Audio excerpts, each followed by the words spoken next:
Alcohol and drugs got me to the point where I needed to get some help. My life was pretty much out of control. I started getting into drugs and alcohol in high school, and then that's pretty much what I did for like the next 6 years. I didn't know how to adult, really. I was homeless at the time. I was downtown and trying to find some place to eat. And I talked to somebody and they said I could get something to eat at the Blanchet House. Here we go, yellow 2.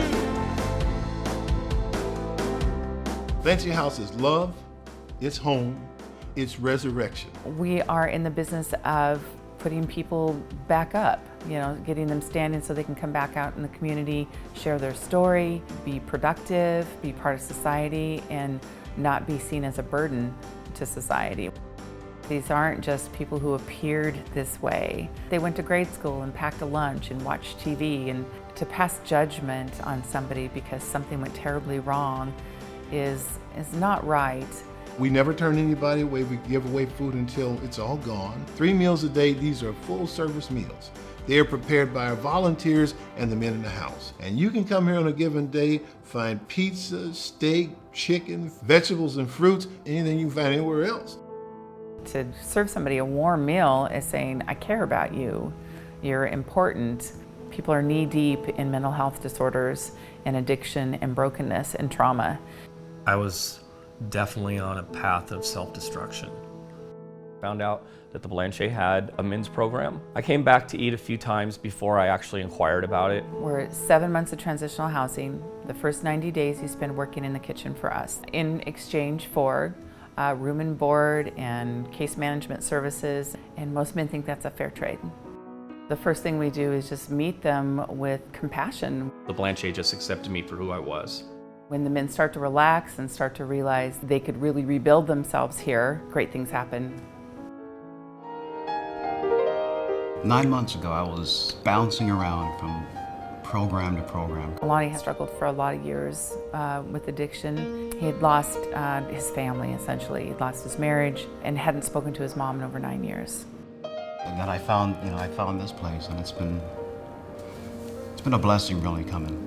My name is Danny Welch, and I work on the tiny houses with 3 other men at the Blanchet farm. The farm is a little bit more recovery-based. The men are still required to work. They have AA meetings at the house. It's a little more of a sanctuary. It is the place of discovery.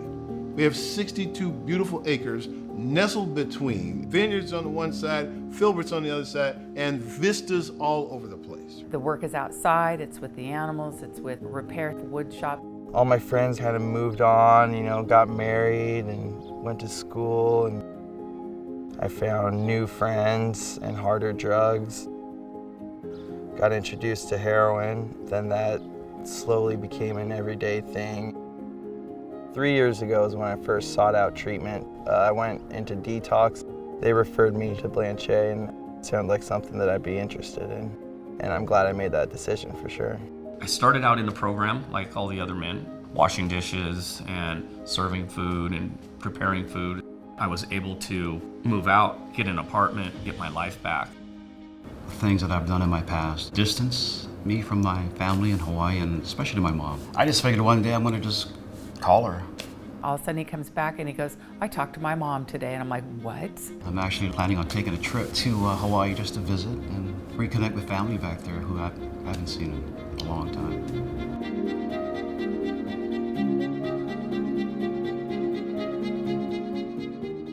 Where do you think you would be without Blanchet House?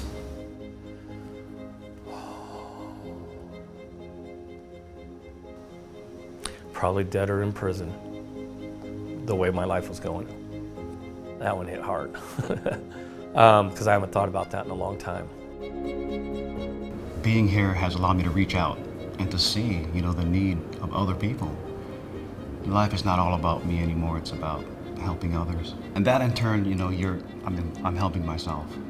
I'm hitting something a lot deeper inside when I do that. Your soul is enriched, whether you know it or not. Changes everything you think about homelessness or about addiction. or about what you think you know about people who don't fit in the box. I would hope that people would coalesce around this issue of homelessness. Homelessness and addiction are not a plague. If a person is crying out for help, they shouldn't be shunned, you know? We should give them help. I can speak firsthand for that, you know? And when they come to our door and they ask if they can come into our program, they're asking for help, and we're giving it to them.